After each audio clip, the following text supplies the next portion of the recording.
మన ప్రభువును మన రక్షకుడు అయిన యేసుక్రీస్తు నామమున అందరికీ వందనాలు. దేవునికి స్తోత్రాలు. అత్యున్నతమైన దేవుడు, సర్వకృపానిధి అయిన దేవుడు మనలందరినీ ప్రేమించి రాత్రి సమయమందు మంచి నిద్రను అనుగ్రహించి మనకు అనుగ్రహించిన ఈ నూతన దినమును బట్టి సమస్త మహిమ ఘనత ప్రభావములు యేసయ్యకు మాత్రమే చెల్లునుగాక.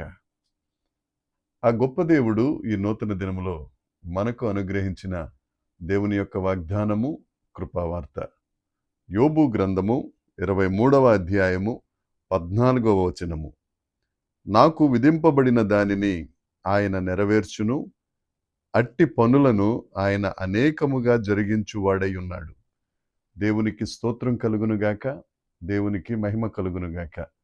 దేవుని యందు అత్యంత ప్రియమైన దేవుని ప్రజలారా, మన దేవుడు మన పట్ల మంచి కార్యములను జరిగించే గొప్ప దేవుడు.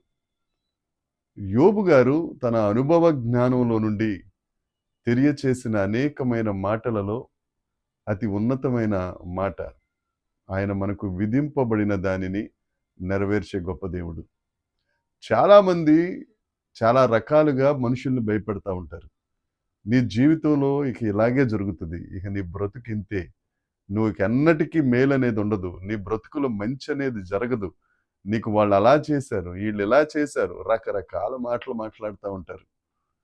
దేవుని యందు ప్రియమైన సహోదరి సహోదరుడా, మనుషుల మాటలు జరగవు.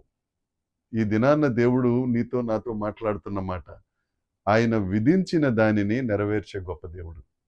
మనుషులు అనేక రకాలుగా మాట్లాడతారు, బంధువులు అనేక రకాలుగా మాట్లాడతారు, నీ స్నేహితులే ఎక్కువగా మాట్లాడితే నీ ఇంటివారే రకరకాలుగా మాట్లాడతారు, కానీ అవేమీ జరగవు.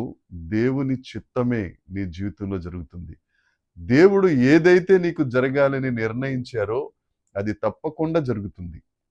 యాకోబు గారు ఆదికాండం 28వ అధ్యాయంలో ఆయన బెయేర్షెబా దగ్గర నుంచి హారానుకు బయలుదేరి వెళ్తూ ఉంటారు. ఒక నిస్పృహలో, భయంకరమైన పరిస్థితులలో, భయపడుతూ పరిగెడుతూ, ఒక నిషీధమైన రాత్రి ఆ మార్గ మధ్యంలో ఒక పర్వతం మీద ఆయన విశ్రమిస్తాడు. ఆయన కలలో దేవుడు ఆయనకు దర్శనమిచ్చి ఆయనతో చెప్పిన మాట, నేను చెప్పినదంతా నీ జీవితంలో నెరవేర్చే వరకు నేను నిన్ను విడిచిపెట్టను. ఏదైతే యాకోబు జీవితంలో దేవుడు నిర్ణయించారో అది జరిగేంత వరకు నేను నిన్ను విడిచిపెట్టనని దేవుడు యాకోబుకు మాటిచ్చారు. కానీ యాకోబు ఆలోచన వేరుగా ఉంది. యాకోబు తల్లి ఆలోచన, యాకోబు తండ్రి ఆలోచన, యాకోబు అన్నగారి ఆలోచన వేరువేరుగా ఉన్నాయి. కానీ మరన్నిటిని మించి దేవుని ఆలోచన ప్రకారం యాకోబు జీవితంలో దేవుడు సమస్తమును నెరవేర్చారు, ఆశీర్వదించారు, ఇజ్రాయేలుగా మార్చారు. దేవునికి స్తోత్రం. నీవు దేవుని రక్తం చేత కడుగబడిన వ్యక్తివి. యేసు ప్రభు ఆయన రక్తం ఇచ్చి నిన్ను కొనుక్కున్నారు, ఆయన విమోచన క్రయధనం చెల్లించారు నీ కొరకు. మరి నిశ్చయముగా దేవుడు నిన్ను ఆశీర్వదించే వరకు ఆయన నిన్ను విడిచిపెట్టే దేవుడు కాదు. తప్పక నీకు ఆశీర్వాదం వస్తుంది. దేవుడు ఏదైతే నిర్ణయించారో, ఏదైతే విధించారో అది తప్పక నెరవేరుస్తారు. నీకేదైనా కొరత ఉందా, కొదువు ఉందా, భయపడవలసిన అవసరం లేదు.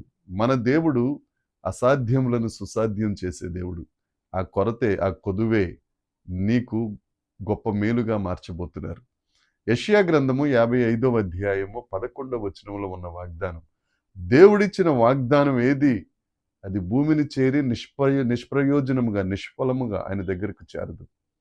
నీ జీవితంలో గొప్ప కార్యాన్ని చేసే ఆ వాగ్దానం దేవుని దగ్గరికి వెళ్తుంది. ఎలా జరుగుతుంది అనేది నీకు అనవసరం. వాగ్దానం ఇచ్చిన దేవుడు నమ్మదగిన దేవుడు కదా. నీ జీవితంలో తప్పక వాగ్దానాన్ని ఆయన నెరవేరుస్తారు.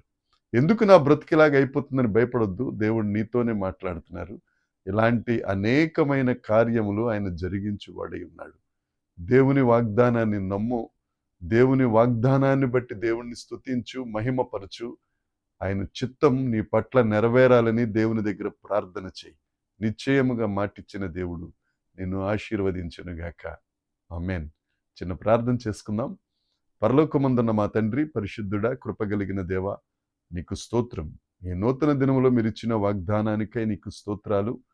దేవనైనా ఎవరి జీవితాల్లో అయితే బ్రతుకంతా పాడైపోతుందని బాధపడుతున్నారో వారందరినీ ధైర్యపరచండి. మీ చిత్తము వారి జీవితంలో జరుగుతుందని వారిని ధైర్యపరిచి వారిని సన్నిధిలో నిలిచి ఉండుటకు కృప దయచేసి మహిమ పొందుమని మా ప్రభువు మా రక్షకుడైన యేసుక్రీస్తు నామమున ప్రార్థించి అడిగి వేడుకొనుచున్నాము తండ్రి. ఆమేన్. దేవుని కృప మనందరికీ తోడై ఉండునుగాక. ఆమేన్. ఆమేన్. ఆమేన్.